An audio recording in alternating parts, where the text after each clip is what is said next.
Hey everybody, welcome back to the channel. If you're new here, we've been working on a renovation on this 1961 Aljo, which is the photo booth camper for our business, Lamp House Photo Company. You might notice, since the last video, I was just putting panels on these walls that, hey, those look nice and white, and hey, what's all this wood sitting over on your trailer frame here? Well, my intention for this video was to just kind of do some of this work behind the scenes. I think you've seen me paint things. Those over there, those are just boards that I ripped down on my table saw and cut the length on my miter saw.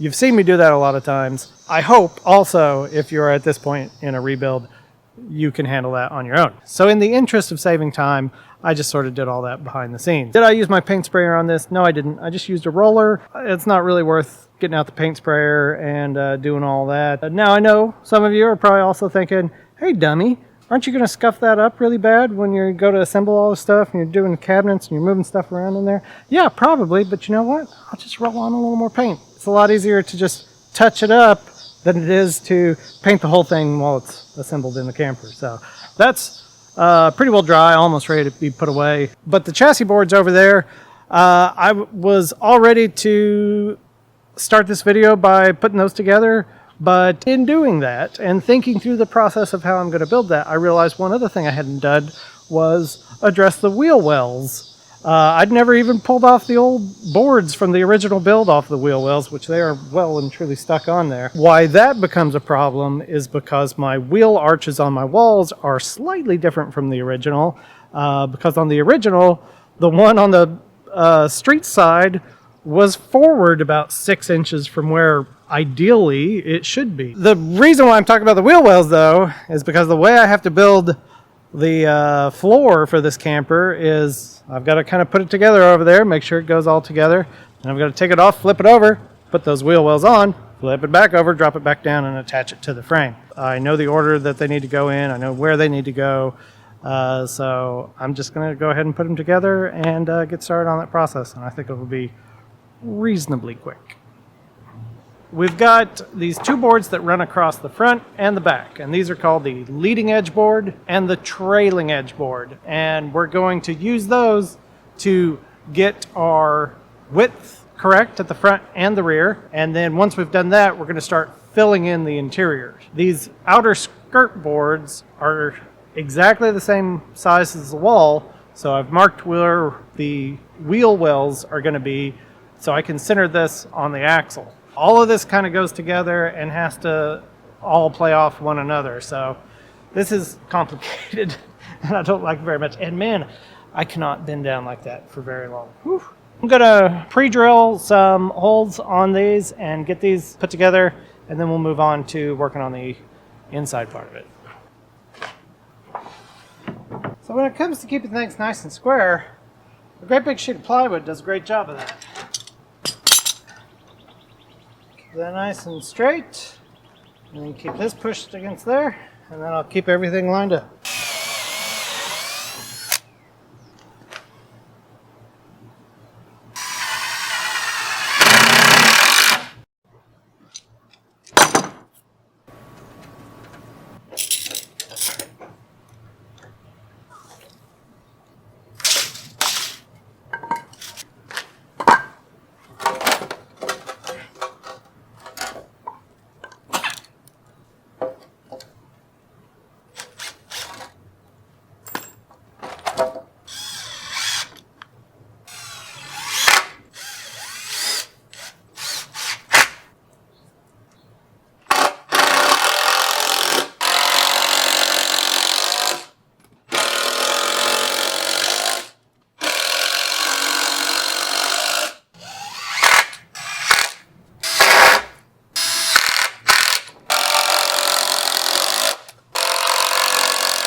Okay, so I pretty well finished most of the framing last night and got it where it needs to be. You know, one of the things that I thought about as I caught up on some much needed sleep was these wheel wells, because they have to, you know, be attached on the bottom side, so that's kind of, it just must be done at this point. And that means I have to cut these side rails on the chassis boards, which I didn't really want to do at this point, because before the actual deck paneling is on, there's not really much that is holding them in place. Essentially, they have one point of contact to the rest of the chassis boards, and then they're supposed to be secured to the trailer frame. So when I cut those, though, that means they can move in and out like this, and I don't really want to do that. So I've decided to tack a couple of pieces of scrap wood across the top of them just to keep them positioned where they need to be until I'm done attaching the wheel well, and then secure everything to the frame, and then I'll move on to the panel. So I'm going to chop those rails using just my little sonic tool. It's real easy to make a quick cut with this and be done with it. So that's all I'm going to do.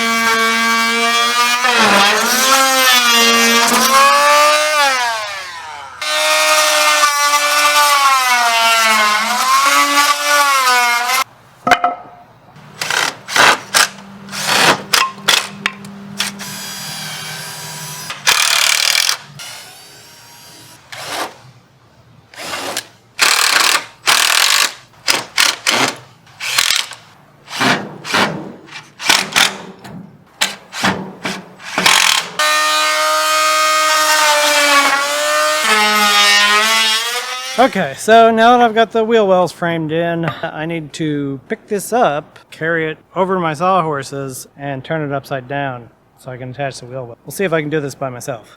Okay, alright, piece of cake.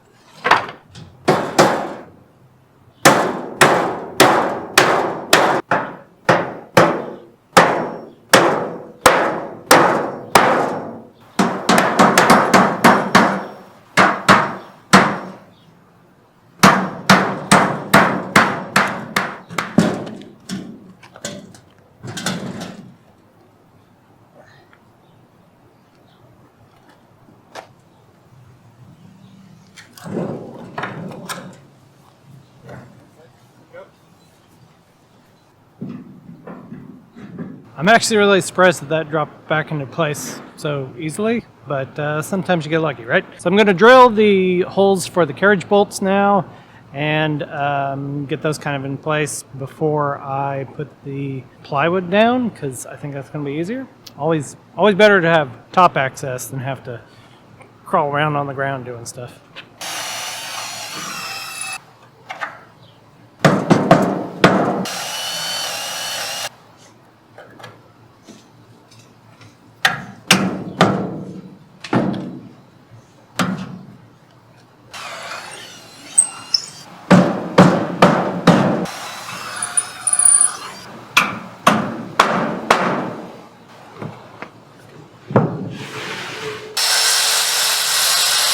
Okay, so the panel for this front little bit is cut. If you're like me and you're the sort of person that whenever you build something, you say, hey, I'm going to glue that down, just be aware the next person to take this apart is going to curse your name. But hopefully that won't be for another 50 years or so. You know, the other thing I should probably say about gluing these together, you know, including on the panels where I glued the panels to the framing, you know, there is something to be said for just nailing or screwing these things together, because the idea is that, you know, maybe it needs to flex a little bit as it's going down the road, and if you have everything perfectly, you know, stuck together, that's not going to leave any room for flex, and it's going to start cracking wood or, you know, doing something there. I'm of the school of thought, though, at least in regards to if you're going to turn one of these campers into some sort of other business, and you might be considering removing some cabinets, which we all know is a real no-no, because those cabinets do support the structure. But it's my way of thinking that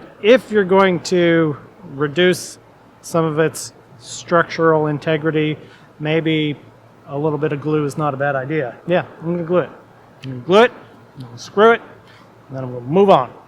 Get on with my life.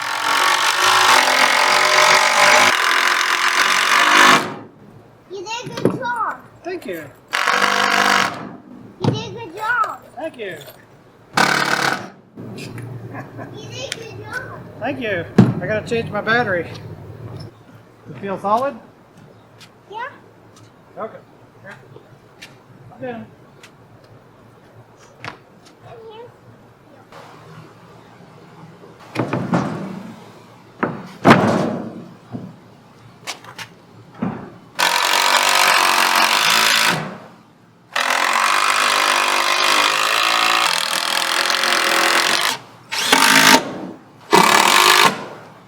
Okay, that's fair enough drilling.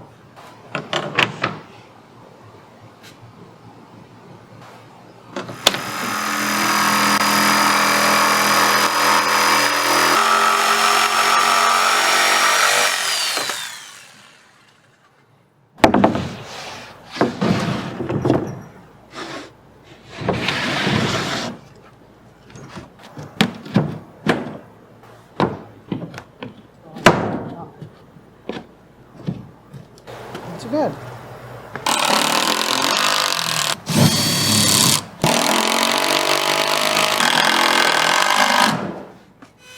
Okay.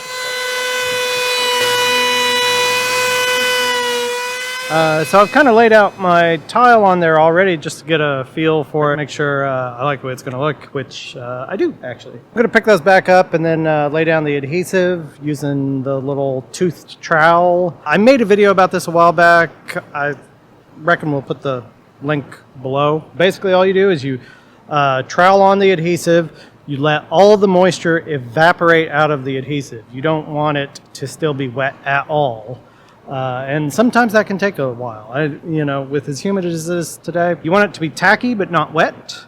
And it says on the package that you can work putting the tile down on the adhesive for up to 6 to 12 hours. So, you have a pretty long working time. Some people like to put a center line down the middle and work off of that. It doesn't really bother me to have all the tile offset all the way to one side, and that also means that I don't have to cut tiles all the way around the camper. So I'm just going to line mine up with the far side and work away from there. But I've already gone ahead and sanded a little bit on the surface so that any sort of splinters or something that'd be sticking up, those are taken care of, because these tiles will crack if there's any kind of bump underneath them.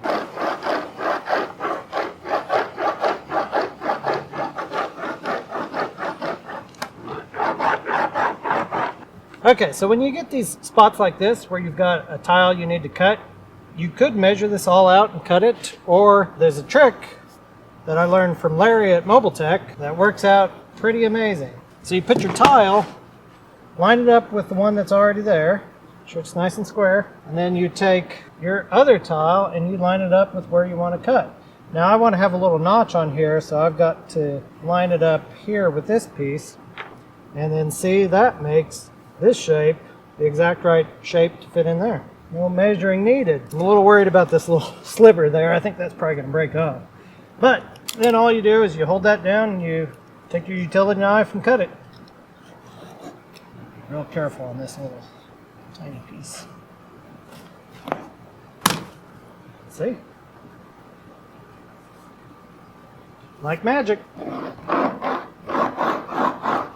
If you're not watching Larry at Mobile Tech, you're really missing out. Loads of information, some great tips, and if you're just watching me, I'm just rehashing everything that I learned from watching his videos. So come on people, go to the source. Alright, so there you have it. Pretty happy with how it turned out. I still need to do the sealant and the polish on this, which you definitely want to do if this is for a high traffic environment like a photo booth. Should help protect it and make it a little easier to clean. It feels like we're really moving towards a camper. It's actually, when you start doing the work on the trailer frame, that's when it feels like it's finally starting to come together. Building the walls is a bigger task, but when they're actually on the frame, that feels like progress. Next thing to do will be to build those cabinets, because that's what's going to hold the walls up when we put them on, and then it's going to come together real quick, I think. I'm going to leave it there for right now. Thanks for watching. Can't believe how hot it is outside, but please like and subscribe, and we'll see you in the next one.